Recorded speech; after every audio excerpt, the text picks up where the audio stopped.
ketika setan menyerah kepada ahli ibadah. Syaitan merupakan keluarga besar dari iblis. Sejak awal, pekerjaan mereka selalu menggoda manusia untuk dijadikan teman di neraka kelak. Pada dasarnya manusia mudah digoda oleh syaitan kecuali orang yang soleh dalam ibadahnya. Setiap setan mempunyai 1001 cara untuk menaklukkan manusia. Mereka tidak pernah merasa jera dan kehabisan akal.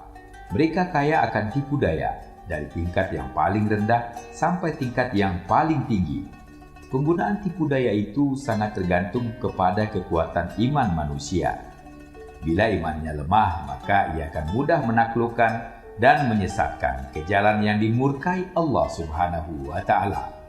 Tetapi ketika setan berhadapan dengan orang yang imannya tebal, ia tidak segan-segan menggunakan tipu daya tingkat tinggi guna menaklukkannya.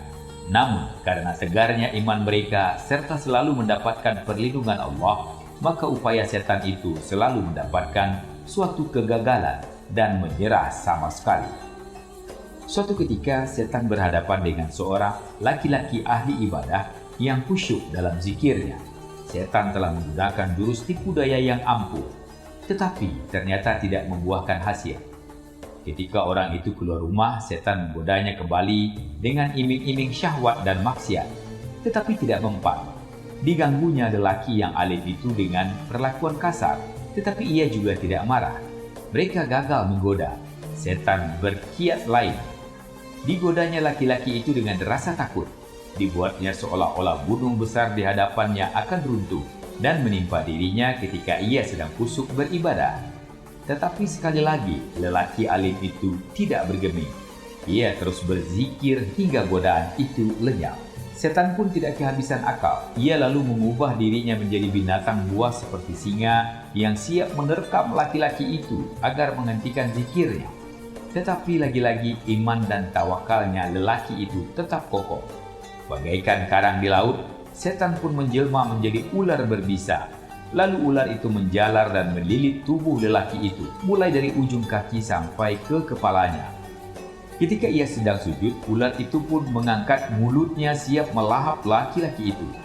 Mengetahui bahaya di depan matanya, lelaki itu tetap meneruskan sholatnya dan hanya menyingkirkan tubuh ular itu dari tempat sujudnya. Menyerahlah ular jelmaan setan itu. Kali ini aku benar-benar kalah. Aku tidak lagi menggodamu dan ingin menjadi kawanmu, wahai sahabat. Bujuk setan setelah gagal mengerahkan segala bentuk tipu dayanya kepada lelaki ahli ibadah itu. Tetapi apa jawab lelaki itu?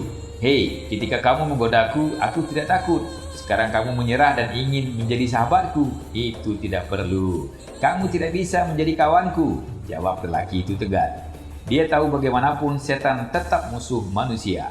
Jika setan ingin menjadi kawan, itu cuma sekedar kiat untuk menipu dan menggoda sampai terlaksana keinginannya yang terakhir.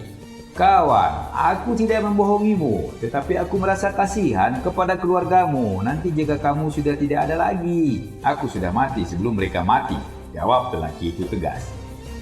Aku benar-benar ingin menjadi kawanmu, sahabat. Karena itu aku akan tunjukkan kiat menggoda manusia seperti engkau, ujar setan. Itu tidak perlu, tetapi jika kamu ingin menceritakan, silakan. Aku menggoda manusia dengan 3 cara. Aku buat manusia menjadi kikir, marah, dan mabuk. Manusia akan ketakutan kehilangan hartanya sehingga enggan mengeluarkan amal zakatnya. Karena marah, orang kehilangan akal. Dengan begitu aku mudah memainkan dia seperti memainkan bola.